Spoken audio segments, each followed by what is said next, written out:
Subscribe करिए हमारे channel target UP TET CTET को और बेल आइकन को दबाइए।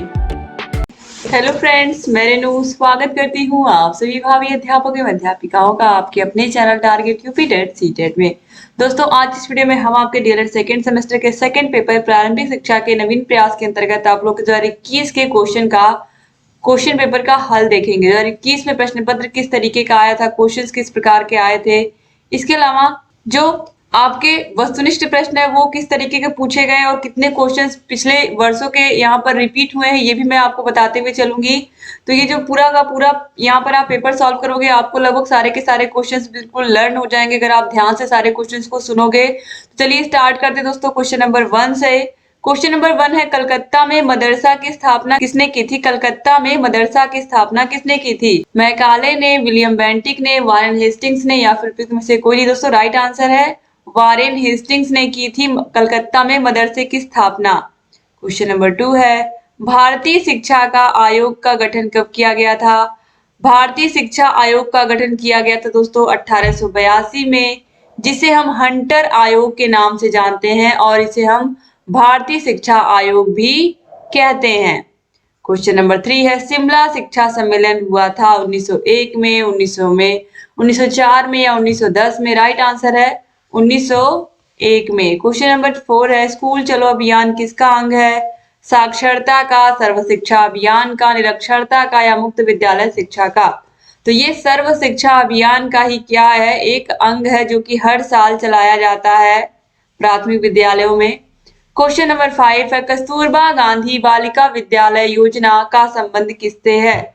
तो कस्तूरबा गांधी बालिका विद्यालय योजना दोस्तों आप सभी लोगों को पता है कि कक्षा 1 से 5 तक की जो शिक्षा है ये प्राथमिक स्तर की शिक्षा हो गई और कक्षा 6 से 8 तक की जो शिक्षा यही होती है कस्तूरबा गांधी आवासीय बालिका विद्यालयों में। तो कक्षा 6 से 8 तक की शिक्षा को हम उच्च प्राथमिक शिक्षा कहते हैं, लेकिन यहाँ पर उच्च प्राथमिक शिक्षा किसी ऑप्शन में नहीं दिया है। यहाँ पर प्राथमिक बालिका, ये तो पहले ही गलत हो गया, दोनों प्राथमिक बालिका शिक्षा दिया है और माध्यमिक बालिका शिक्षा दिया है। और जो आप लोग की सीरीज है उसमें माध्यमिक बालिका शिक्षा को सही माना गया है, लेकिन आप लोग याद रखिएगा कि जो कस्तूरबा गांधी आवासीय विद्यालय है यह कक्षा 6 से 8 तक के लड़कियों के लिए है और इसे हम उच्च प्राथमिक कहते हैं। अब यहाँ पर उच्च प्राथमिक नहीं दिया है तो चूंकि हम 6 से 12 तक के जो स्कूल होते हैं उनको हम माध्यमिक स्कूल कहते हैं, तो कक्षा 6 से 8 तक तो यहाँ पर आ ही रहा है, तो इसीलिए यहाँ पर हम ऑप्शन द के साथ जाएंगे माध्यमिक बालिका शिक्षा। ठीक है, लेकिन आप याद रखिएगा कि उच्च प्राथमिक शिक्षा से संबंधित है और ये कक्षा 6 से लेकर के 8 तक की लड़कियां यहाँ पर पढ़ती भी हैं, रहती भी हैं, खाना भी खाती हैं, वहीं सोती हैं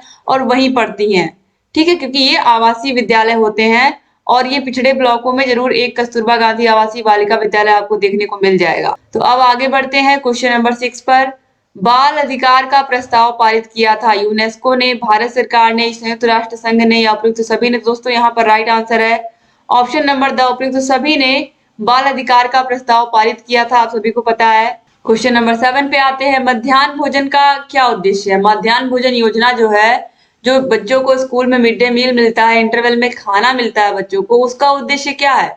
छात्रों के नामांकन में वृद्धि करना। बिल्कुल, इससे नामांकन में वृद्धि होगी, बच्चे स्कूल में रहेंगे और इससे क्या होगा कि बच्चे विद्यालय में रुके रहेंगे, क्योंकि पहले क्या होता था बच्चे घर से खाना खा के नहीं आते थे, इंटरवल के टाइम तक उनको भूख लग जाती थी तो वो इंटरवल के टाइम में भाग जाते थे घर। लेकिन जब विद्यालय में ही खाना बनेगा तो विद्यालय में बच्चों को रोकना आसान हो जाएगा। इसके अलावा छात्रों को विद्यालय आने के लिए प्रेरित करना, इससे छात्रों को पता है कि हर दिन स्कूल में क्या बनता है, अलग अलग खाना बनता है। अगर सोमवार को सब्जी रोटी है तो मंगलवार को दाल चावल रहेगा, बुधवार को तहरी रहेगी। तो इस तरीके से क्या होता है बच्चों को पता होता है किस दिन कौन सी चीज बननी है। तो इससे क्या होता है कि बच्चों के अंदर एक एक्साइटमेंट होती है स्कूल आने की, इसीलिए ऑप्शन द जो उपयुक्त सभी ये राइट आंसर हो जाएगा। क्वेश्चन नंबर 8 पे आते हैं, ऑपरेशन ब्लैक बोर्ड योजना का प्रारंभ कब हुआ दोस्तों? तो ऑपरेशन ब्लैक बोर्ड योजना का जो प्रारंभ है वो 1987 में हुआ, तो ऑप्शन द जो है ये सही हो जाएगा। 1986 की नई राष्ट्रीय शिक्षा नीति के अंतर्गत ही ऑपरेशन ब्लैक बोर्ड योजना की शुरुआत की गई थी और यह 1987 से प्रारंभ हो गई थी। क्वेश्चन नंबर 9 है, किसे राष्ट्रीय शिक्षा आयोग भी कहते हैं? राधाकृष्णन आयोग को, मुनर आयोग को, कोठारी आयोग को या फिर उपयुक्त कोई नहीं? तो दोस्तों कोठारी आयोग को हम राष्ट्रीय शिक्षा आयोग भी कहते हैं, तो ऑप्शन सा जो है ये सही हो जाएगा। क्वेश्चन नंबर 10 है निःशुल्क एवं अनिवार्य बाल शिक्षा अधिकार अधिनियम किस वर्ष बना? तो निःशुल्क एवं अनिवार्य बाल शिक्षा का अधिकार अधिनियम जो है ये 2009 में बना और 1 अप्रैल 2010 से पूरे देश में लागू हो गया था, केवल जम्मू और कश्मीर को छोड़कर। तो अधिनियम 2009 में ही आया था, लेकिन ये पारित कब हुआ था? पूरे देश में इसको लागू कब किया गया? 1 अप्रैल 2010 से। क्वेश्चन नंबर 11 है कितने अंतराल के उपरांत पाठचर्या के पुनर्विकास एवं समीक्षा का प्रावधान है? 3 वर्ष, 10 वर्ष, 8 वर्ष या फिर 5 वर्ष? तो दोस्तों यहाँ पर राइट आंसर हो जाएगा ऑप्शन नंबर द 5 वर्ष। क्वेश्चन नंबर 12 है भारतीय संविधान के किस अनुच्छेद में 6 से लेकर के 14 वर्ष तक के बालकों को निःशुल्क एवं अनिवार्य शिक्षा की बात कही गई है? तो ये कही गई है अनुच्छेद 21 आ में, और ये क्या है? सभी बालकों का मूल अधिकार है। 6 से लेकर के 14 वर्ष तक के बालकों की निःशुल्क शिक्षा की व्यवस्था करना राज्य सरकारों का दायित्व है और वो इसका निर्वहन भी कर रही हैं। क्वेश्चन नंबर 13 पे आते हैं शिक्षा का छनाई का सिद्धांत लागू किया गया किसके द्वारा? उच्च वर्ग की शिक्षा का छनाई सिद्धांत लागू किया गया उच्च वर्ग की शिक्षा हेतु, अंग्रेजों की शिक्षा हेतु, जन शिक्षा हेतु या फिर छात्रों की शिक्षा हेतु। तो समाज के उच्च वर्ग के कुछ मुट्ठी भर लोगों को शिक्षा दी जाए और वही समाज के मुट्ठी भर लोग शिक्षा ग्रहण करके समाज के अन्य वर्ग के लोगों तक शिक्षा को धीरे धीरे पहुंचाएं और शिक्षा छन छन करके समाज के निचले वर्ग तक पहुंचे। यही था शिक्षा में छनाई का सिद्धांत और ये किसने दिया था? लॉर्ड मैकाले ने दिया था।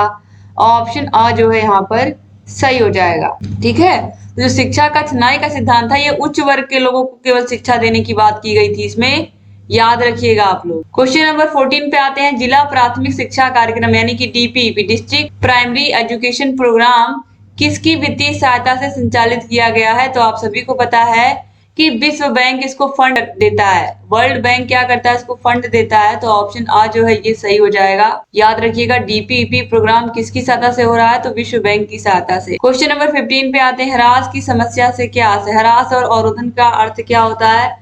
तो हरास का मतलब होता है बच्चे का ड्रॉप आउट हो जाना, यानी कि छात्र का बीच में ही विद्यालय छोड़ करके चले जाना।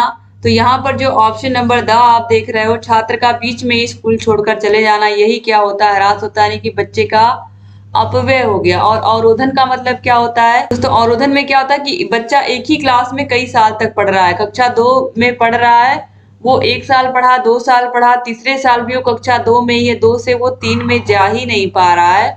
तो ये क्या हो गया? अवरोधन हो गया। और हरास का मतलब है कि बच्चे ने एडमिशन कराया, कुछ दिन आया, उसके बाद एकाएक उसने स्कूल आना ही बंद कर दिया, बिल्कुल स्कूल आ ही नहीं रहा है। तो ये क्या हो गया? हरास हो गया बच्चे का या अपव्यय हो गया। इसके बाद तिलक-उत्तरी क्वेश्चंस पर आते हैं दोस्तों। अब यहाँ पर देखिए तिलक-उत्तरी क्वेश्चंस में भी क्वेश्चन नंबर 16 निस्यंदन सिद्धांत से क्या आशय है? तो निस्यंदन सिद्धांत या छनाई का सिद्धांत लॉर्ड मैकाले ने दिया था और इस सिद्धांत में उन्होंने कहा था कि समाज के उच्च वर्ग के मुट्ठी भर लोगों को शिक्षा दी जाए, यानी कि समाज के उच्च वर्ग के कुछ लोगों को शिक्षा दी जाए और वो शिक्षा छन छन करके समाज के निचले वर्ग तक और सभी लोगों तक पहुंचे। तो यही है क्या है? निस्यंदन सिद्धांत। क्वेश्चन नंबर 17 पे आते हैं कोठारी आयोग की नियुक्ति का मुख्य उद्देश्य क्या था? तो कोठारी आयोग की नियुक्ति कब की गई थी? 1964 से लेकर के 1966 तक इन्होंने अपना प्रतिवेदन दिया था, लेकिन कब की गई थी? तो याद रखिएगा 14 जुलाई 1964 को कोठारी आयोग की नियुक्ति की गई थी और इसके अध्यक्ष कौन थे? प्रोफेसर डीएस कोठारी थे। ठीक है, या डॉक्टर डीएस कोठारी इसके क्या थे? अध्यक्ष थे, ये भी याद रखिएगा। दोस्तों ये जो क्वेश्चन है कोठारी आयोग की नियुक्ति का जो मुख्य उद्देश्य यहाँ पर पूछा है, तो ये जो क्वेश्चन है ये ऑलरेडी 2015 में भी पूछा गया दोस्तों। तो कोठारी आयोग की नियुक्ति का जो मुख्य उद्देश्य था वो यही था कि शिक्षा के राष्ट्रीय स्वरूप व शिक्षा के समस्त स्तरों के संबंध में सिद्धांत एवं नीतियां बनाना, यानी कि शिक्षा के जितने भी स्तर है, चाहे वो प्राथमिक स्तर है, माध्यमिक स्तर है, उच्च प्राथमिक या फिर ये कहें कि विश्वविद्यालय स्तर, चाहे प्राथमिक हो, चाहे माध्यमिक हो, चाहे विश्वविद्यालय शिक्षा हो, सभी के विषय में यहाँ पर सुझाव देना और नीतियां बनाना, यही था कोठारी आयोग की नियुक्ति का मुख्य उद्देश्य। ठीक है, यानी कि शिक्षा को एक बराबर राष्ट्र स्तर पर लेकर के आना, सभी बच्चे जो भी किताबें पढ़े वो एक समान हो, ऐसा नहीं जिस तरीके से आज हो रहा है सीबीएसई बोर्ड, आईसीएसई बोर्ड और अलग अलग राज्यों के बोर्ड, इस तरीके से नहीं, बल्कि पूरे नेशनल लेवल पर जो भी किताबें वो सारे बच्चे सेम पढ़ें, चाहे कोई बच्चा सरकारी स्कूल में पढ़ रहा हो, चाहे कोई बच्चा प्राइवेट स्कूल में पढ़ रहा हो, किताबें वही रहें। इसके बाद क्वेश्चन नंबर 18 पे आते हैं, शिक्षा के सार्वभौमिकरण से क्या आशय है? तो किसी निश्चित स्तर तक शिक्षा को सभी वर्गों तक निःशुल्क रखना ही क्या है? शिक्षा का सार्वभौमिकरण है। किसी निश्चित स्तर का मतलब जैसे कि हमारे देश में 6 से लेकर के 14 वर्ष तक के बालकों की जो शिक्षा है वो निःशुल्क और अनिवार्य है। ये सभी बच्चों का मूल अधिकार है कि 6 से लेकर के 14 वर्ष तक यानी कि कक्षा 1 से लेकर के 8 तक की जो शिक्षा है वो सभी वर्ग के लिए क्या है? बिल्कुल मुफ्त है, निःशुल्क है। सभी लोग ये पढ़ाई पढ़ सकते हैं क्योंकि ये बिल्कुल निःशुल्क है और ये सभी बच्चों का अधिकार है। तो शिक्षा का सार्वभौमिकरण किस तरीके से हुआ? इसमें किसी भी जाति, वर्ग, लिंग, समुदाय से कोई मतलब नहीं है। सभी प्रकार के बच्चे स्कूलों में आ करके पढ़ाई कर सकते हैं और शिक्षा ग्रहण कर सकते हैं। फिर है क्वेश्चन नंबर 19, डीपीईपी परियोजना का कार्य क्या है? दोस्तों डीपी क्या है? जिला प्राथमिक शिक्षा कार्यक्रम। DPEP district primary education programme. इसका मुख्य कार्य है जो प्राथमिक शिक्षा, दोस्तों प्राथमिक शिक्षा का विस्तार करना, यानी कि प्राथमिक शिक्षा सभी बच्चों तक पहुंचे। सभी बच्चे सभी बच्चे कक्षा 1 से लेकर के 8 तक की जो शिक्षा है वो ग्रहण कर पाए, यानी कि 6 से लेकर के 14 वर्ष तक के बालकों को शिक्षा मिल पाए। इसके अलावा जो डीपीईपी कार्यक्रम है यह बच्चों का केवल स्कूलों में प्रवेश ही नहीं कराना है बल्कि बच्चों का स्कूलों में ठहराव भी सुनिश्चित कराना है। बच्चे विद्यालय में आए और बच्चे विद्यालय में रुकें, यह भी इस परियोजना का उद्देश्य है। फिर है क्वेश्चन नंबर 20, राष्ट्रीय बाल श्रम परियोजना क्या है? दोस्तों राष्ट्रीय बाल श्रम जो परियोजना, ये 9वीं पंचवर्षीय योजना जो कि चली थी 1997 से लेकर के सन 2002 तक। इसमें जो बाल श्रमिक है, बाल श्रमिकों का पुनर्वास व बाल श्रम की समस्या को दूर करने के लिए राष्ट्रीय बाल श्रम परियोजना को लाया गया।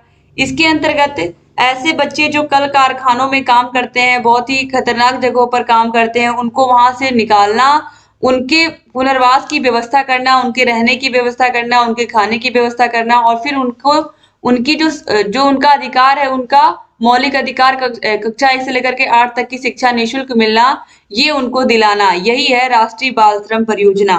ठीक है, याद रखिएगा। इसके बाद आगे आते हैं, क्वेश्चन नंबर 21 है, प्राच्य पाश्चात्य विवाद क्या है? दोस्तों जो प्राच्य पाश्चात्य विवाद है, इसमें देखिए क्या हुआ था।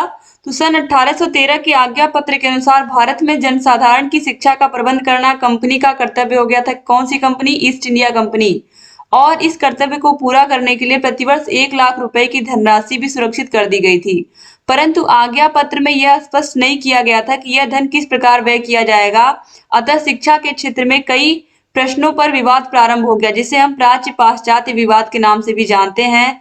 यह विवाद 20 वर्षों तक चलता रहा। यह विवाद निम्नलिखित विषयों पर था। किन विषयों पर था? भारत में अंग्रेजी शिक्षा का उद्देश्य, लक्ष्य, माध्यम तथा साधन क्या होना चाहिए। इन विवादास्पद प्रश्नों को लेकर के शिक्षा के क्षेत्र में 3 प्रमुख वर्ग बन गए थे दोस्तों, प्राच्य शिक्षावादी, पाश्चात्य शिक्षावादी और लोक भाषावादी। यानी कि कुछ लोग कह रहे थे कि जो पुरानी शिक्षा पद्धति है, जो भारतीय शिक्षा पद्धति है वही चलेगी। कुछ लोग कह रहे थे नहीं, जो नई शिक्षा पद्धति है उसके अनुसार पढ़ाई होगी। और कुछ लोग कह रहे थे, लोक भाषावादी जो थे वो कह रहे थे कि अपनी भाषा में, जो हमारी मातृभाषा है, हम उसी भाषा में शिक्षा लेंगे, जो हमारी जन सामान्य की साधारण भाषा है उसी में शिक्षा लेंगे।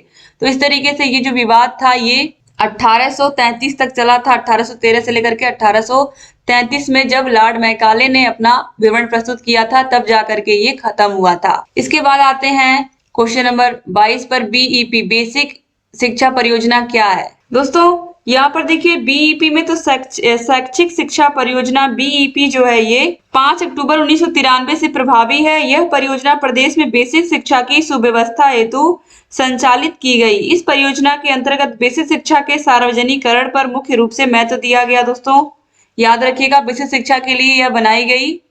सार्वजनिकरण के लक्ष्य की प्राप्ति हेतु विद्यालयों में बच्चों के नामांकन एवं ठहराव में वृद्धि करना तथा उन्हें गुणवत्तापूर्ण शिक्षा उपलब्ध कराना, यही क्या था इसका उद्देश्य था। यानी कि कुल मिलाकर के यह प्राथमिक शिक्षा से संबंधित है, बेसिक शिक्षा से संबंधित है और इसमें बच्चों के नामांकन और ठहराव में वृद्धि करने के लिए ही यह योजना बनाई गई। और 1993 में ये योजना बनाई गई, याद रखिएगा 5 अक्टूबर 1993 से यह प्रभावी है। अब इसके बाद क्वेश्चन नंबर 23 है, पी मोस्ट कार्यक्रम का उद्देश्य क्या है? तो दोस्तों ये कार्यक्रम शिक्षकों के लिए चलाया गया और इसका उद्देश्य क्या है? एनसीईआरटी नई दिल्ली द्वारा वर्ष 1986 से यह कार्यक्रम प्रारंभ किया गया। राष्ट्रीय शिक्षा नीति 1986 की मूल संस्तुतियों से अवगत कराना इस कार्यक्रम का उद्देश्य था, यानी कि शिक्षकों को जो नई राष्ट्रीय शिक्षा नीति 1986 में बनाई गई थी उसकी संस्तुतियों को उसके उसमें जो चीजें बताई गई थी उसको शिक्षकों को बताने के लिए ये योजना बनाई गई थी, यह कार्यक्रम आया था। तो याद रखिएगा, इसमें मुख्य रूप से राष्ट्रीय शिक्षा नीति 1986 की मूल संस्तुतियों से शिक्षकों को अवगत कराने के लिए ही यह कार्यक्रम बनाया गया था। इसके बाद क्वेश्चन नंबर 24 है, वुड के घोषणा पत्र का शिक्षा पर क्या प्रभाव पड़ा था। तो दोस्तों जो वुड का घोषणा पत्र है आप सभी को पता है ये कब आया था, 1854 में आया था और इसे हम क्या कहते हैं, इसे हम भारतीय शिक्षा का महाधिकार पत्र भी कहते हैं। वुड के घोषणा पत्र में भारत में शिक्षा व्यवस्था को एक नूतन आयाम देने की संकल्पना की गई थी दोस्तों, और इसके लिए शिक्षा संबंधी योजना प्रस्तुत की गई थी, जिसमें संक्षेप में निम्नवत यहाँ पर चीजें बताई गई हैं जो मैं यहाँ पर आपको बताने वाली हूँ। सबसे पहले है, शिक्षा का प्रमुख उद्देश्य भारतीयों का बौद्धिक, नैतिक और आर्थिक विकास करना था, यानी कि सही मायने में अगर देखा जाए तो इसमें जो भारतीय थे उनकी बुद्धि का विकास करने के लिए, नैतिक विकास करने के लिए और आर्थिक विकास यानी कि वो धनी भी हो पाए शिक्षा को ग्रहण करके, यह उद्देश्य था। इसके अलावा छोटी कक्षाओं में शिक्षा का जो माध्यम था वो स्थानीय भाषा था, परंतु इंग्लिश भी पढ़नी मजबूरी थी, यानी कि इंग्लिश भी जबरदस्ती पढ़ाया जाता था क्योंकि अंग्रेजों का शासन था, तो आप समझ सकते हो कि इंग्लिश की पढ़ाई तो होनी ही थी। इसके बाद देखिए, महिलाओं की शिक्षा का भी प्रबंध किया गया था। ये बहुत अच्छी बात थी कि वुड के घोषणा पत्र में महिलाओं की शिक्षा की भी बात की गई थी और इसमें अध्यापकों के प्रशिक्षण की भी बात की गई थी, यानी कि जो टीचर है वो ट्रेन टीचर ही पढ़ाएं बच्चों को, यानी कि टीचर्स की ट्रेनिंग की भी व्यवस्था की गई थी। ये बहुत अच्छी बात है। आप सोचो आज से कितने साल पहले शिक्षकों को ट्रेनिंग दी जाती थी बच्चों को कैसे आपको पढ़ाना है, ठीक है। और सरकारी शिक्षा संस्थाओं में धार्मिक शिक्षा स्वैच्छिक होगी, अगर आप लेना चाहो तो लो, वरना नहीं लेना चाहो तो मत लो। किसी विशेष धर्म की शिक्षा नहीं दी जाएगी, यहाँ पर ये चीज बताई गई। इसके अलावा सरकारी संस्थाओं के स्थान पर सहायता अनुदान प्रणाली को बढ़ावा दिया जाएगा, यानी कि जो चाहे वो अपने मन से अगर बच्चों की शिक्षा पर वो कुछ खर्च करना चाहे या दान देना चाहे तो व्यक्ति दान दे सकता है, समाज का कोई भी व्यक्ति, ठीक है। तो इस तरीके से ये सब बातें इसमें कही गई थी दोस्तों। और जन साधारण की शिक्षा को इसमें बढ़ावा दिया गया था, यानी कि शिक्षा सभी के लिए समान हो, यह बात भी इसमें कही गई थी। तो ये जो कुल मिला करके तरीके से हम कहें कि भारतीयों के लिए काफी हद तक देखा जाए तो अच्छा था ये। इसके बाद क्वेश्चन नंबर 25 है, जनशाला कार्यक्रम क्या है। दोस्तों जो जनशाला कार्यक्रम है यह भारत सरकार का संयुक्त राष्ट्र संघ के द्वारा साझा प्रयास से शुरू किया जाने वाला एक कार्यक्रम है, यानी कि यह जो कार्यक्रम है ये मुख्य रूप से भारत सरकार और संयुक्त राष्ट्र संघ की मदद से, यानी कि दोनों मिलकर के इसको चला रहे हैं। और इसमें जो मुख्य रूप से इसका जो उद्देश्य है वो यही है कि जो प्राथमिक शिक्षा है इसको और सरल और प्रभावी बनाया जाए, जिससे बच्चों को आसानी से भाषा और गणित की समझ हो पाए, और लड़कियों और वंचित समुदाय के बच्चों के लिए शिक्षा का प्रबंध करना इसका मुख्य उद्देश्य, यानी कि कुल मिला करके समाज के सभी वर्ग तक शिक्षा जो है वो निःशुल्क और अनिवार्य रूप से पहुंचे, जो प्राथमिक शिक्षा है, और सभी बच्चे इसका लाभ ले सके और शिक्षा को और आसान और सरल बनाया जाए, ठीक है। इसके बाद क्वेश्चन नंबर 26 है, न्यूनतम अधिगम स्तर का क्या मतलब है।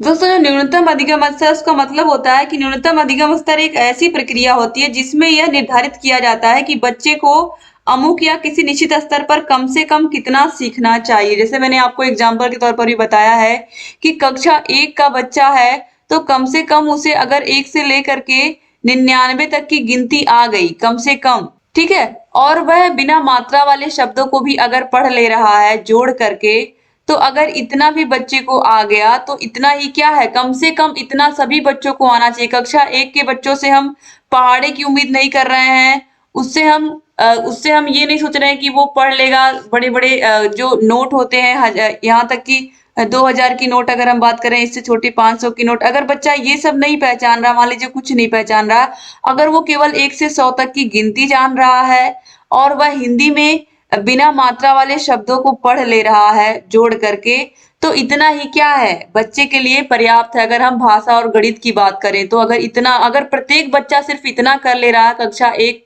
खत्म करते करते। तो अगर इतना हमने कर लिया तो ये क्या हो गया, न्यूनतम अधिगम स्तर की प्राप्ति हो गई सभी बच्चों में, मतलब कम से कम इतना सभी बच्चे जानते हैं उस क्लास के। ठीक है, अब इसके बाद क्वेश्चन नंबर 27 पे आते हैं। बेसिक शिक्षा परियोजना के अंग कौन कौन से हैं? बेसिक शिक्षा परियोजना जो BEP है, इसके कौन कौन से अंग हैं बेसिक एजुकेशन प्रोग्राम के?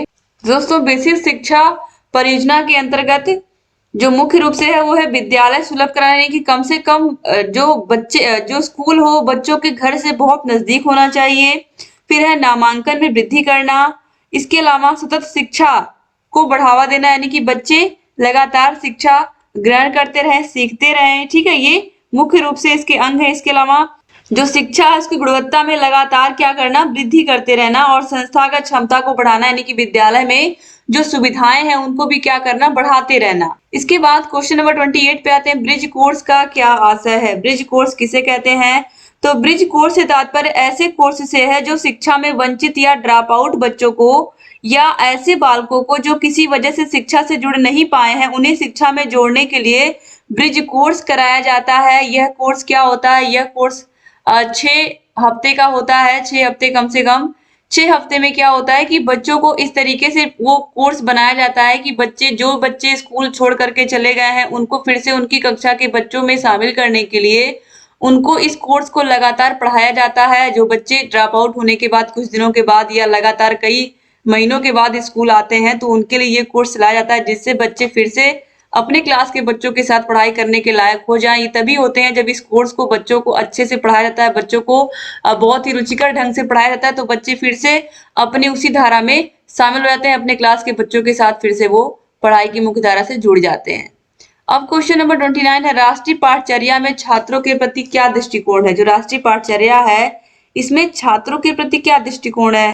तो राष्ट्रीय पाठचर्या में मुख्य रूप से यही कहा गया है कि छात्रों का जो ज्ञान है उसको बाहरी दुनिया से हमें जोड़ना है, ताकि जो जो किताबी ज्ञान है वो सिर्फ किताबी ज्ञान ही ना रह जाए, वो किताबी ज्ञान वाकई में बच्चे उसको अपने दैनिक जीवन में भी प्रयोग करें और बच्चे उससे बहुत कुछ सीखें, सिर्फ किताबी ज्ञान में ही ना रह जाए बल्कि उसको बाहरी जीवन में भी अपने उपयोग करना सीखें। जो भी वो कक्षा में सीखे उन चीजों को अपने बाहरी दुनिया में भी उपयोग कर पाए। राष्ट्रीय पाठचर्या में इस पर विशेष रूप से ध्यान दिया गया। अब इसके बाद क्वेश्चन नंबर 30 है कि नई शिक्षा नीति के दोष बताइए। दोस्तों, यहाँ पर देखिए नई शिक्षा नीति 2020 की बात की गई, 2020 में नई शिक्षा नीति आई है, तो इसके जो दोष है यहाँ पर ये पूछा गया है। तो जो नई शिक्षा नीति है यहाँ पर आपको पता है कि जो कोर्सेज है उसको मातृभाषा में पढ़ाने पर अधिक बल दिया गया दोस्तों, लेकिन जरूरी नहीं कि जो मातृभाषा हो वो जो भी टीचर आपके जितने भी सब्जेक्ट है सभी को मातृभाषा में पढ़ाने की बात की गई। जरूरी नहीं जो शिक्षक इंग्लिश पढ़ाता हो, जो शिक्षक गणित पढ़ाता हो, जो साइंस पढ़ाता हो, उसको जो भाषा है वो बहुत अच्छे से आती हो बोलने। ये एक तरीके से हम कह सकते हैं कि संकट उत्पन्न हो जाए, क्योंकि सारे शिक्षकों को जरूरी नहीं कि वो भाषा बहुत ही अच्छे से बोलने आए और वो उस भाषा में सारे की सारी चीजों को आपको एक्सप्लेन कर पाए। ये एक तरीके की समस्या हम कह सकते हैं। इसके अलावा दोस्तों जो एक तरीके से कहा गया है कि जो शिक्षा है वो शुरुआती रूप से वो जो अपनी मातृभाषा में ही दी जाए, लेकिन आपको पता है कि जो इंग्लिश मीडियम स्कूल है, जो प्राइवेट स्कूल है, वहां पर जो अंग्रेजी शिक्षा है वो बच्चों को शुरू के क्लास में जैसे ही बच्चे जाते हैं तुरंत उनको अंग्रेजी शिक्षा प्रारंभ कर दी जाती है देनी। और जो प्राइमरी स्कूल है, जो सरकारी स्कूल है, उनमें बच्चों को जो अंग्रेजी शिक्षा उसको थोड़ा सा लेट में शुरू की जाएगी। तो इससे क्या होगा कि जो प्राइवेट स्कूल के बच्चे होंगे और जो सरकारी स्कूल के बच्चे होंगे उनके बीच में एक खाई उत्पन्न हो जाएगी, क्योंकि वो बच्चे उनको वो भाषा ज्यादा अच्छे से आती होगी और इन बच्चों को भाषा अच्छे से नहीं आती होगी। तो कहीं ना कहीं तरीके से खाई उत्पन्न होगी जो आगे चल करके और बड़ी ही होगी, छोटी नहीं होगी। तो इस तरीके से यहाँ पर यही कुछ छोटी छोटी चीजें हैं जो दोष है। चूंकि 1 नंबर का प्रश्न है तो बहुत बड़ा आपको इसमें लिखना नहीं था। तो इस तरीके से दोस्तों यहाँ पर हम आगे बढ़ते हैं लघुत्तरी क्वेश्चन में। लघुत्तरी क्वेश्चन में यहाँ पर देखिए क्वेश्चन नंबर 31 है। जिला शिक्षा एवं प्रशिक्षण संस्थान के प्रमुख उद्देश्य बताइए, यानी कि जो डाइट की स्थापना हुई है प्रत्येक जिले में, इसका क्या उद्देश्य है? डाइट की स्थापना किसकी संस्तुति पर हुई? नई राष्ट्रीय शिक्षा नीति 1986 की संस्तुति पर यह हुई थी। ठीक है, डाइटों की स्थापना की बात उसी में की गई थी। दोस्तों यहाँ पर आप देख सकते हैं कि जो डाइट है इसके मुख्य कार्यों में पहला है सेवा पूर्व शिक्षकों का प्रशिक्षण देना। सेवा पूर्ण शिक्षकों को प्रशिक्षण, यानी कि जो डाइट में प्रशिक्षु आकर के क्या करते हैं, प्रशिक्षण लेते हैं ना। आपको पता है कि डाइट में सबसे पहले प्रशिक्षण शुरू हुए थे, फिर धीरे-धीरे निजी डीएलएड कॉलेज खुलने शुरू हो गए। तो डाइट में भी क्या होता है, प्रशिक्षण होता है। इसके अलावा संदर्भ व्यक्तियों को प्रशिक्षित किया जाता है, जो जा करके आगे क्या करते हैं, ट्रेनिंग देते हैं या फिर विद्यालयों में जाते हैं मॉनिटरिंग करने, प्राथमिक विद्यालयों में। सेवारत प्रशिक्षण की भी व्यवस्था करते हैं, जो टीचर्स होते हैं उनकी भी ट्रेनिंग होती है। ठीक है, कहाँ पर, प्राथमिक प्राथमिक स्तर के जो शिक्षक होते हैं उनकी भी ट्रेनिंग कहाँ पर होती है, उनकी भी ट्रेनिंग कभी-कभी डाइट पर होती है। ठीक है, और फिर वो डाइट पर ट्रेनिंग लेने के बाद आकर के बीआरसी पर वो सभी शिक्षकों को ट्रेनिंग देते हैं। ब्लॉक संसाधन केंद्रों यानी कि संकुलों को शैक्षिक सहयोग प्रदान करना, ये भी डाइट का ही काम है।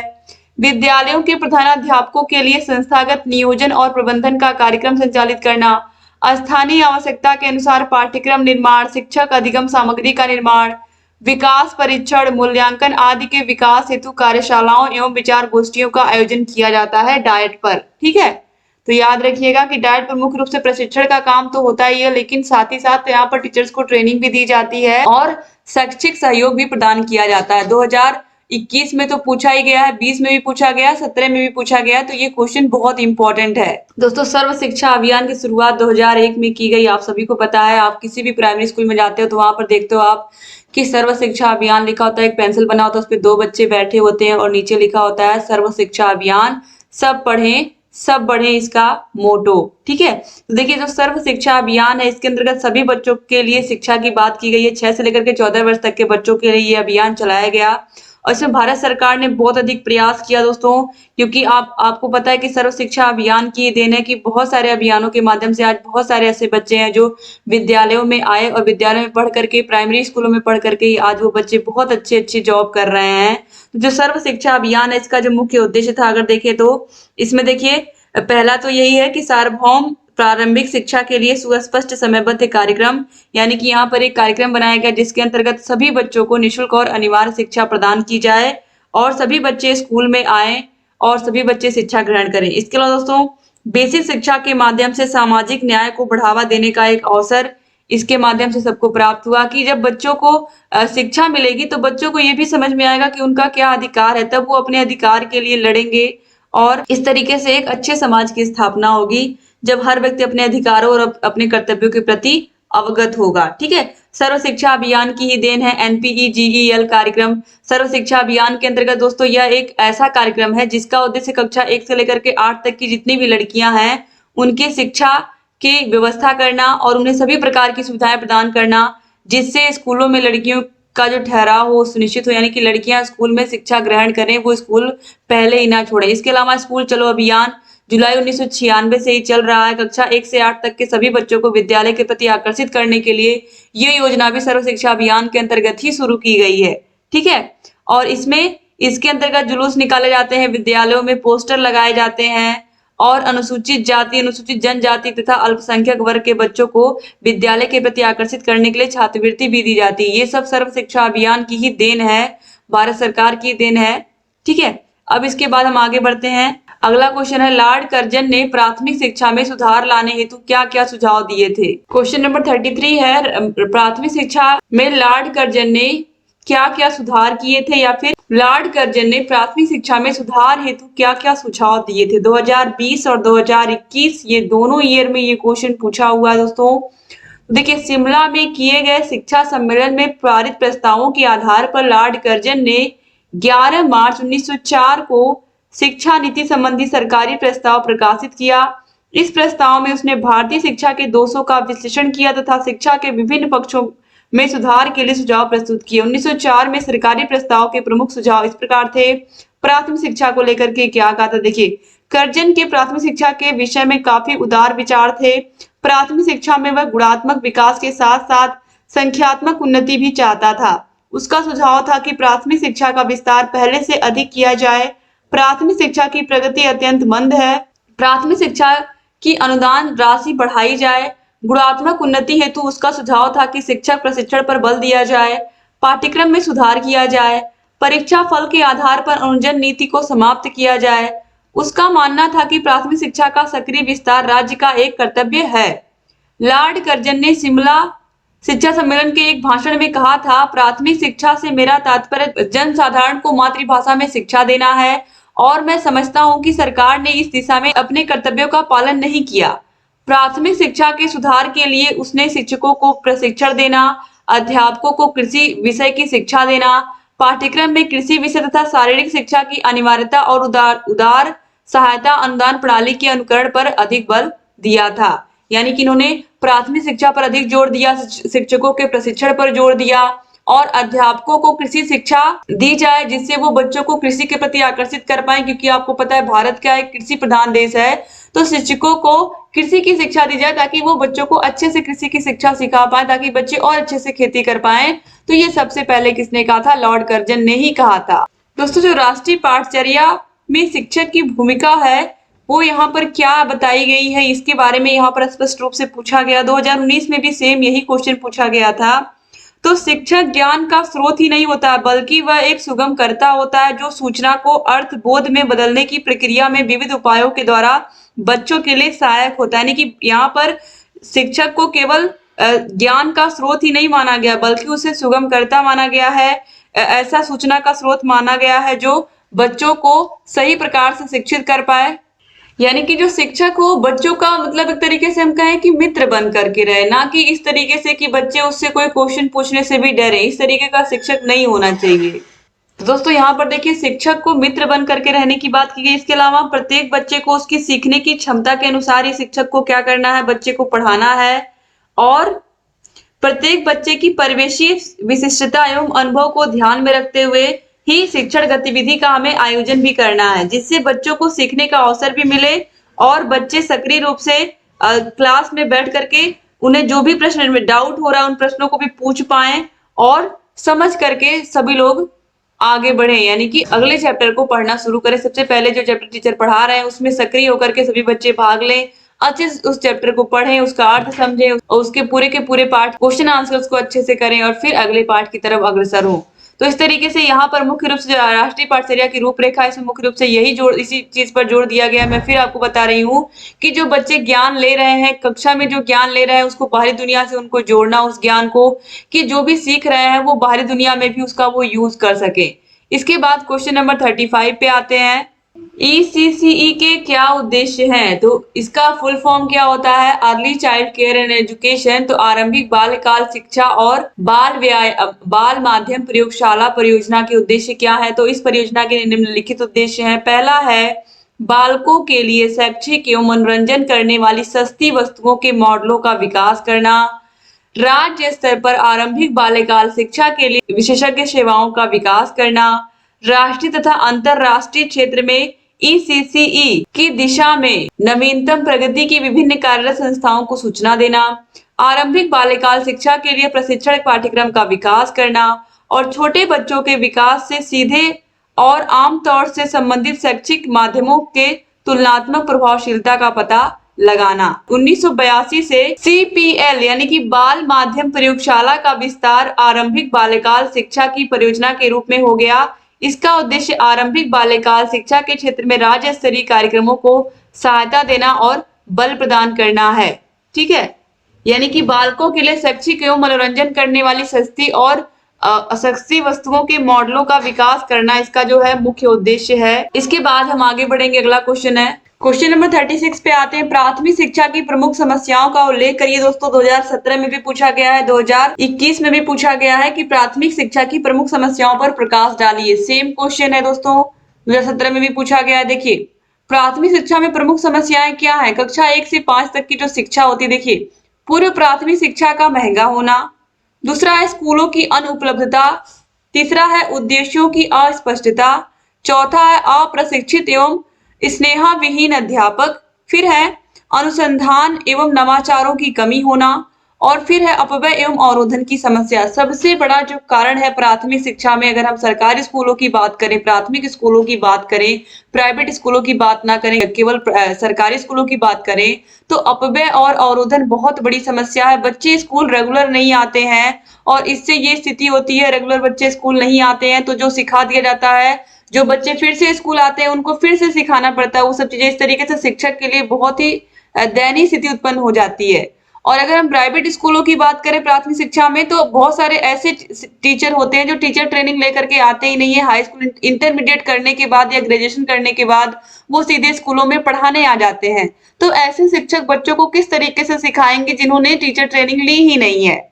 ठीक है, तो ये सब क्या है, बहुत अधिक समस्याएं हैं आज के समय में। और प्राइवेट स्कूलों में तो फीस बहुत महंगी है, तो शिक्षा का महंगा स्तर है। तो इस तरीके से ये सब क्या प्राथमिक शिक्षा की समस्याएं हैं। तो क्वेश्चन नंबर 237 पे आते हैं। यशपाल समिति ने बिना बोझ के शिक्षा हेतु क्या क्या सुझाव दिए। दोस्तों तो चलिए देखते हैं यशपाल समिति ने क्या क्या सुझाव दिए हैं और यशपाल समिति कब बनी थी और यह किसकी अध्यक्षता में गठित हुई थी। ये सबके विषय में हम डिटेल में देखने वाले हैं। तो दोस्तों जो प्रोफेसर यशपाल समिति थी, देखिए छात्रों पर पढ़ाई का बोझ तथा उनके अधिगम का निम्न स्तर विगत काफी समय से चिंता के विषय बने हुए हैं। अनेक शिक्षाविदों, राष्ट्रीय नेताओं तथा समितियों ने इस प्रश्न पर व्यापक चर्चा की है। पटेल समिति 1977, राष्ट्रीय शैक्षिक अनुसंधान एवं प्रशिक्षण परिषद के कार्यकाल 1984 तथा आचार्य राममूर्ति समीक्षा समिति 1990 ने छात्रों के शैक्षिक बोझ संबंधी चर्चा को मुखर करते हुए अनेक संस्तुतियां की हैं। छात्रों के शैक्षिक बोझ को कम करने तथा अधिगम का स्तर सुधारने संबंधी सुझावों को की यद्यपि शिक्षा क्रम विकसित करने वाली संस्थाएं सहमत होती हैं, परंतु नई पाठचर्या का निर्माण करते समय प्रायः इन सुझावों को अनदेखा कर दिया जाता है। यानी कि बस्ते के बोझ का मतलब क्या है, बच्चों पर पढ़ाई का बोझ बढ़ता जा रहा है और बच्चे सीख नहीं पा रहे जितना उनको सीखना चाहिए। सीखने का स्तर गिरता जा रहा है और बस्ते का बोझ बढ़ता जा रहा है, पाठ्यक्रम बढ़ता जा रहा है, यही यहाँ पर कहा गया है। राष्ट्रीय शिक्षा नीति 1986 के कार्यान्वयन हेतु तैयार की गई पाठचर्या के साथ भी ऐसा ही हुआ। तो सरकार ने महसूस किया कि छात्रों, विशेषकर स्कूल की निचली कक्षाओं के छात्रों पर पढ़ाई का निरंतर बढ़ता बोझ शोचनीय स्थिति में पहुंच गया है। बच्चों पर अधिगम का बोझ डालने की बढ़ती हुई प्रवृत्ति में शिक्षण प्रक्रिया नीरस हो गई है। बच्चे केवल विषयों को पढ़ते जा रहे हैं, उनके जो विषय है वो बढ़ते जा रहे हैं, कॉपी किताब बढ़ते जा रहे हैं, लेकिन बच्चे सीख कुछ नहीं पा रहे हैं। तो ऐसी स्थिति में भारत सरकार के मानव संसाधन एवं विकास मंत्रालय द्वारा प्रथम मार्च 1992 को राष्ट्रीय स्कूली छात्रों का शैक्षिक बोझ कम करने के तरीके सुझाने के लिए एक राष्ट्रीय सलाहकार समिति का गठन किया गया था और यही है प्रोफेसर यशपाल समिति। समिति के अध्यक्ष के नाम पर इस राष्ट्रीय सलाहकार समिति को प्रोफेसर यशपाल समिति के नाम से भी जानते हैं। तो अध्यक्ष कौन थे, इस समिति के अध्यक्ष कौन थे, प्रोफेसर यशपाल थे। इस समिति का विचारार्थ विषय निम्नवत था: जीवन पर्यंत स्वाध्याय तथा कौशल विकसित करने की क्षमता निर्माण सहित अधिगम की गुणवत्ता में सुधार करते हुए सभी स्तरों के स्कूली छात्रों, विशेषकर छोटे बच्चों पर पढ़ाई के बोझ को कम करने के उपायों के बारे में सलाह देना। इसके बाद दोस्तों अगला क्वेश्चन यहाँ पर है, एनसीईआरटी का मुख्य कार्य क्या है। दोस्तों जो एनसीईआरटी राष्ट्रीय शैक्षिक अनुसंधान एवं प्रशिक्षण परिषद, इसकी स्थापना 1961 में हुई थी, आप सभी को पता है, और इसी के आधार पर 1981 में एससीईआरटी की स्थापना लखनऊ में की गई, ये भी आप लोगों को पता है। जो एनसीईआरटी संस्था ये करती क्या है, यह विद्यालय शिक्षा में सुधार करना इसका जो मुख्य उद्देश्य वो है। इसके अलावा विभिन्न शैक्षिक शाखाओं में अनुसंधान कार्य करना, अनुसंधान कार्य में सहायता करना एवं अनुसंधान कार्य का समन्वय करना भी इसका उद्देश्य है। इसके अलावा दोस्तों शिक्षा की उच्च तकनीकों एवं नए नए सुझावों को प्रोत्साहित करना और शिक्षा के स्तर में गुणात्मक सुधार करना, यानी कि जो टीचर एजुकेशन है उसको और अच्छा बनाना और शैक्षिक सूचनाओं का संकलन एवं संपादन करना। इसके अलावा बुक्स का क्या करना, आपको पता है कि जो एनसीईआरटी की बुक्स होती हैं समय समय पर पाठ्यक्रम का निर्माण भी किया जाता है एनसीईआरटी के द्वारा ही। अब इसके बाद हम आगे बढ़ते हैं, क्वेश्चन नंबर 39 पे आते हैं। ऑपरेशन ब्लैक बोर्ड से क्या अभिप्राय है। ऑपरेशन ब्लैक बोर्ड योजना आप सभी को पता है कि नई राष्ट्रीय शिक्षा नीति 1986 में ऑपरेशन ब्लैक बोर्ड योजना की बात की गई थी और ऑपरेशन ब्लैक बोर्ड योजना में यही बताया गया है कि कम से कम सुविधाओं में किस प्रकार से हम कम से कम न्यूनतम सुविधाओं में हम बच्चों को गुणात्मक शिक्षा दे सकते हैं। जैसे कि जो ऑपरेशन ब्लैक बोर्ड है उसके अंतर्गत 2 शिक्षक और 2 कमरों की बात की गई है कि कम से कम किसी भी विद्यालय में कम से कम 2 कमरे होने चाहिए, 1 बरामदा, इसके अलावा 2 शिक्षक होने चाहिए। ठीक है, और हर एक स्कूल में जो न्यूनतम आवश्यक सहायक शिक्षण सामग्रियां होती है, जिसमें ग्लोब आता है, चार्ट आता है, इसके अलावा जो सिंपल चीजें हैं जैसे कि चौक है, डस्टर है, ये सब चीजें तो स्कूल में होनी चाहिए, ये सब चीजें उपलब्ध हो। इसके अलावा विद्यालय में कुछ पुस्तकालय के लिए किताबें भी उपलब्ध होनी चाहिए, विज्ञान किट, गणित किट, ये सब चीजें क्या होनी चाहिए, विद्यालय में होनी ही चाहिए। यही सब क्या है, ऑपरेशन ब्लैक बोर्ड के अंतर्गत आने वाली चीजें हैं। ठीक है, तो न्यूनतम सुविधाओं में कैसे हम बच्चों को पढ़ा सकते हैं, यही है ऑपरेशन ब्लैक बोर्ड योजना। इसके बाद क्वेश्चन नंबर 40 पर आते हैं। शिक्षक शिक्षा हेतु एनसीएफटीई 2009 के मुख्य सुझावों पर प्रकाश डालिए। तो शिक्षक शिक्षा हेतु राष्ट्रीय पाठचर्या की रूपरेखा 2009 शिक्षक शिक्षा हेतु नवीनतम दस्तावेज है। इसका मुख्य उद्देश्य योग्य, पेशेवर और मानवीय मूल्यों से युक्त शिक्षकों को तैयार करना, यानी कि ऐसे शिक्षकों को बनाना जो शिक्षक अपने विषय में योग्य हो, क्योंकि जो विषय वो पढ़ा रहे हैं उसमें वो अच्छी नॉलेज रखते हो, वो पेशेवर हो, मतलब वह एक तरीके से हम कह सकते हैं कि उनके अंदर जो गुण है वो बिल्कुल झलकने चाहिए कि हाँ वो एक शिक्षक है, और उनके अंदर मानवीय मूल्य भी होने चाहिए। मानवीय मूल्यों का मतलब क्या, वो तो हर शिक्षक के अंदर होना चाहिए, चाहे सत्यता हो, चाहे ईमानदारी की बात करें, चाहे झूठ ना बोलने की बात करें, क्योंकि जो शिक्षक है वो क्या माना जाता है कि आदर्श व्यक्ति माना जाता है, क्योंकि उसी का अनुसरण उसके जो उसके शिष्य हैं यानी कि जो स्टूडेंट है वो करते हैं। तो इस तरीके से शिक्षक का आदर्श होना बहुत जरूरी है। तो देखिए इस दस्तावेज में शिक्षक शिक्षा हेतु प्रमुख सुझाव दिए गए हैं। पहला ही है, प्रशिक्षण के दौरान प्रत्येक क्षेत्र में जैसे कि प्रश्न पत्र निर्माण, पाठ्य पुस्तक विश्लेषण, मूल्यांकन प्रक्रिया आदि के संदर्भ में क्रियात्मक प्रायोगिक कार्य पर विशेष जोर देना चाहिए। दूसरा है, प्रशिक्षुओं के पाठ्यक्रम में बच्चों के मनोवैज्ञानिक विकास के आकलन से संबंधित प्रशिक्षण सामग्री को समाहित करने की आवश्यकता है। तीसरा है, प्रशिक्षण का पाठ्यक्रम में भाषा, गणित, सामाजिक विषय एवं विज्ञान विषयों का पाठ्यक्रम भी शामिल किया जाना चाहिए। फिर है, शिक्षक प्रशिक्षण के दौरान मूल्यों के विकास पर जोर दिया जाए। मूल्यों के विकास में प्रयोगात्मक और क्रियात्मक तकनीकी को समाहित करने की आवश्यकता है। इसके अलावा प्रशिक्षण के दौरान प्रशिक्षुओं की सूचना एवं संप्रेषण तकनीकी, सैद्धांतिक एवं प्रयोगात्मक जानकारी दिया जाना चाहिए। इससे वे भविष्य में अपने ज्ञान को अद्यतन जारी रख सकेंगे। फिर है, प्रशिक्षण अवधि में प्रशिक्षुओं को यह बताना चाहिए कि शिक्षण सामग्री को ऑडियो वीडियो रूप में कैसे परिवर्तित किया जाए। ऐसी व्यवस्था की जाए जिससे कि वे स्वतंत्र रूप से इस विद्या को स्वयं सीख सके। यानी कि तरीके से यहाँ पर कहा गया कि जो शिक्षक है उसको टेक्नोलॉजी का भी नॉलेज होना चाहिए, जिससे वह बच्चों को आसानी से पढ़ा सके। ठीक है, फिर है, समय समय पर शिक्षकों को दृष्टिकोण विकसित करने से संबंधित प्रशिक्षण प्रक्रिया पर जोर दिया जाना आवश्यक है। प्रशिक्षण के दौरान प्रशिक्षुओं को बच्चों के प्रति समझ, शिक्षकों के प्रति समझ, पाठ्यक्रम एवं पाठ्य पुस्तकों के प्रति समझ, मूल्यांकन की समझ एवं विद्यालय के प्रति समझ से संबंधित दृष्टिकोण विकसित करने के लिए प्रशिक्षण सामग्री को समाहित किया जाना आवश्यक है। फिर है, अनुसूचित जाति, अनुसूचित जनजाति एवं अल्पसंख्यक बच्चों की शिक्षा से संबंधित प्रशिक्षण दिया जाए, और विकलांग बच्चों को सामान्य बच्चों के साथ समेकित रूप से शिक्षा हेतु प्रशिक्षण दिया जाना चाहिए। यानी कि सभी प्रकार के बच्चों को हम क्लास में बैठा करके पढ़ा पाए, इस तरीके की शिक्षा मिलनी चाहिए। और 10+2 स्तर के बाद 4 या 5 वर्ष का प्रशिक्षण कोर्स होना चाहिए। तो ये प्रमुख रूप से यहाँ पर सुझाव दिए गए एनसीएफटी 2009 के रूपरेखा में। दोस्तों इस तरीके से उम्मीद करती हूँ कि आप लोगों ने सारे के सारे क्वेश्चंस को ध्यान से देख लिया होगा, और इस तरीके से ये जो पूरा आपका पेपर था ये सॉल्व हो गया। 2021 का आपका पेपर, इससे पहले 2020 का पेपर, 2019 का, 18 का, 17 का, 16 का, सबका मैंने सॉल्व कराया है। तो डिस्क्रिप्शन बॉक्स, कमेंट बॉक्स में आपको लिंक मिल जाएगी। हर विषय के मास्टर क्लास को देखना मत भूलिएगा। मास्टर क्लास जरूर देखिएगा, क्योंकि मास्टर क्लास देखने से आपका सारा डाउट क्लियर हो जाएगा और आपको उस विषय की अच्छी जानकारी हो जाएगी। सारे विषयों राजन सीरीज की वीडियो, सारे विषयों के पवन सीरीज की वीडियोस ऑलरेडी हमने सॉल्व करा के रख दी है, तो उन वीडियोस को भी आप देख सकते हैं। सारे विषयों के प्रीवियस ईयर क्वेश्चन पेपर्स को तो आप देख ही सकते हो। तो हर विषय की तैयारी आप बेहतर तरीके से कर सकते हो हमारे channel target UP TET CTET की मदद से। तो डिस्क्रिप्शन बॉक्स, कमेंट बॉक्स में आपको लिंक मिल जाएगी। दोस्तों सारे विषयों को आप देख सकते हो। अगर लिंक नहीं मिलती है तो आप कमेंट करोगे, तो आपके कमेंट के नीचे हम उसकी लिंक प्रोवाइड कर देंगे। वीडियो को शेयर करना मत भूलिएगा, और अगर चैनल को सब्सक्राइब नहीं किया तो प्लीज तुरंत सब्सक्राइब भी कर दीजिए, और बगल में बेल आइकन होगा उसको प्रेस कर दीजिएगा।